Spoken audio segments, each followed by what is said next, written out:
About 90 kilometers off the coast of Mokpo, South Korea, lies a cluster of small and beautiful islands. Among them is a sleepy island of Huon. With its dark mountains, scenic coastal views, and delicious fresh seafood, Huon Island has become a popular weekend getaway for tourists. So how does such a peaceful island become involved in the maritime dispute between South Korea and China? To answer that question, we need to go back to 1962 when then Chinese Premier Zhou Enlai and North Korea's founder Kim Il-sung signed a treaty granting China sovereignty over the Yellow Sea at the 124-degree longitude line. More recently, China has pushed to extend it further south, giving it control over nearly 70% of the body of water.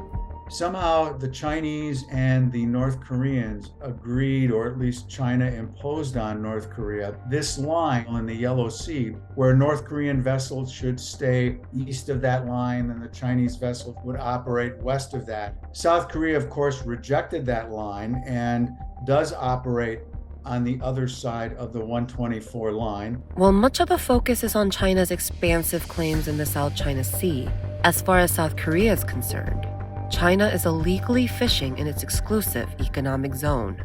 Still, provocation from China doesn't seem like it will let up soon. 중국은 불법 조업 어선으로 인한 문제들이 다수 발생되고 있는데 특히 남북 해양 접경 지역이라는 지리적 특성을 교묘히 이용하는 사례들이 늘고 있습니다. To help counter this problem, South Korea approved the construction of an airport on Huon Island.